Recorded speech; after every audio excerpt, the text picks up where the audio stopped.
So kung naghahanap kayo ng daily routine dito sa CLM on Cross, nasa tamang video ka na. Hey guys, this is BM and today pag-uusapan natin ngayon yung daily routine na pwede mong gawin dito kay CLM on Cross. Anyway guys, if you are new to the channel, don't forget to hit the subscribe button and the notification bell para lagi kayong updated sa mga panibago nating uploads regarding kay CLM on Cross. Let's go!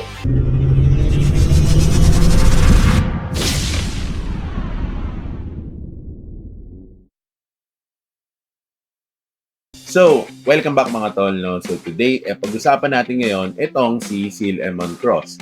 Now, marami sa inyo guys is naghahanap ng guide in terms of like daily routines. So gumawa na tayo guys para hindi na kayo maghanap ng iba. Okay? And at the same time, para hindi rin kayo malito kung ano yung gagawin nyo in a daily basis dito sa game na to. Okay? So tara, simulan na natin. So number 1 is tapusin nyo lahat ng available dungeons for you. Now, there are 3 available dungeons for all of us, and these are daily dungeons, okay? So the first thing is the equipment dungeon where you will get equipment boxes, segel, and also you will get experience as well. Now, doon naman sa segel dungeon, you will get pouches for segel, you will also get segel as well, and at the same time, you will also get a small amount of experience. The third one is, of course, yung winter dungeon where you will actually get the skill, okay? The skill scroll na pwede nyong pang-unlock ng skills nyo para makapag-progress kayo ng better sa game and also makasurvive kayo sa higher stages or higher maps ng CLM Cross. Missing out on this is basically missing a huge amount of resources that you can get in a daily basis. Imagine sa Segel Dungeon alone guys, ang nakukuha nating Segel kapag nagra-run tayo 6 times is between 1.5 million to 2 million Segel per day. Imagine missing that. It gives you a lot of boost in terms of like refreshing your request board kasi meron kayong enough Segel to do that, and at the same time you also have the ability to upgrade your items and do other things. But anyway, I'm gonna show you as well on how you can actually farm Segel on a separate video. So, antayin nyo na lang yan guys, upload natin yan dito sa channel natin. Okay? Now, the second thing is participating in the field boss. Now, marami sa inyo ini-ignore to kasi ang nasa isip nyo is wala namang mangyayari kung mag-field boss ako eh. Actually, you're incorrect, okay? The reason why is because you are getting a resource from the field boss that would allow you to buy items from the field boss shop, okay? So itong field boss shop na to dedicated to for a specific item that you are getting when you kill or you participating in killing the field boss. You will get this if you reach the minimum percent for damage sa boss. So make sure that you are doing field boss. Now there are timers, okay, on where you can actually kill the bosses. So normally, ang spawn time nila is around 11 p.m., okay? And also 3 a.m., okay? So ganon, 11 p.m., 3 a.m., tapos meron ding 11 a.m., tapos meron ding 3 p.m. So there are 4 timers that you can utilize, okay, to get that resource. And kung mapapansin nyo dito sa Field Boss Shop, okay, ito yung mga mabibili yung item, which is pretty good as well dahil yung stats na mabibigay nito sa inyo will actually boost your combat power. So medyo marami lang yung required na yan kaya dapat ginagawa nyo yung daily boss as well. So ako ginagawa ko naman siya. Usually yung timers na natatambayan ko talaga is yung timers between 11 p.m. up until 3 a.m. Minsan nakakapag-participate din tayo sa 10 a.m. And not only that, makakakuha rin kayo ng benefit in terms of your season pass nito. So very, very important yun guys, especially kung naghahabol kayo ng ships ranking. Okay? So the third thing na pwede nyo gawin daily is by utilizing the request board. Now, as you can see, meron kayong 30 energy per day na pwedeng gamitin for the request board. But you can always extend that to 99, which will allow you to actually take 33 request board quests. Okay? Now, it doesn't matter kung anong klaseng quest yan, basta tier SS quest, okay? Basta kaya nyong tapusin. Kasi, let's say for example, kumuha kayo ng multiple quest na double S, meron dyang mga timers, okay?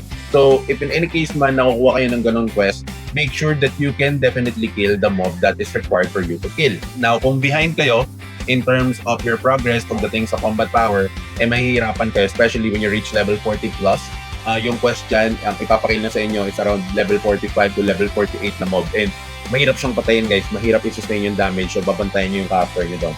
So best na i-utilize nyo muna yung request board, lahat ng quests na pwede nyo makuha, kasi you're getting lollipops, you're getting XP, and you're also getting segel from it.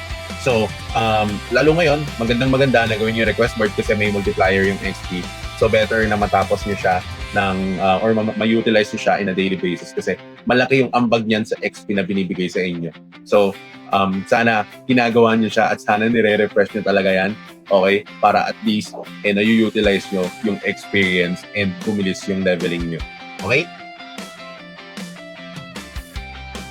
Number 4 is finishing all your daily missions and also yung weekly missions nyo.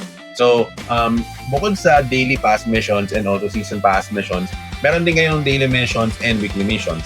Now, with this one, you are getting the mission coin. So, pupunta kayo dun sa exchange ni mission coin. Okay, so makikita nyo naman dyan na ito yung pupuntahan yung NPC and you can use the mission coin to buy these items that is available. Very good din to for beginners as well because you're getting additional ways to get resources from the game. Okay, and at the same time, na-utilize nyo lahat ng pwede nyong ma-utilize dito sa game na to. Now, the last thing that I will include here, and this is for level 45 players and up, okay, is the Rift quest. Now, there are Rift quests that you can actually finish, okay, once you enter the Rift. Okay, I'm not sure if this is a daily thing, but once you enter the Rift, guys, make sure na you get the quest from the NPC on the entrance. Okay, so long as meron kayong makitang quest doon, tapusin nyo yun, guys, kasi malaking XP din yung binibigay doon and also resources. So finishing all those type of things will help you out, make progress in your character and won't get you behind. So kung napapansin nyo guys, last time we were just level 40, pero right now level 47 na tayo. Okay? So kumbaga parang ako ginagrind ko na din siya talaga ng gusto in terms of leveling. Tinatry natin humabol and tinatry natin na mapa-level 50 yung character natin. Siguro within the week or probably within next week dapat level 50 plus na tayo para at least we can also go with the boss dungeons. Okay, kasi yun naman yung content na gusto kong malaman and gusto kong ma-utilize as well. So, yep, those are the 5 things that you can actually do para sa daily routine and hopefully makatulong to sa inyo. Alam ko marami nag-aabang ng video natin pagdating naman doon sa kung saan nakukuha yung materials pang-upgrade ng skills. Okay, especially yung mga legendary skills. So, ituturo ko sa inyo kung saan nyo nakukuha yun sa next video. So, abangan nyo yun. And by the way guys, yung winner ng giveaway natin for the coupon code, i-announce ko siya later on. And kung gusto nyo namang sumali sa one coupon giveaway natin dito sa video na to, all you just need to do is to follow the instructions that I will post on our X page. Yun lang guys, maraming salamat sa panonood. This is BM again and peace out.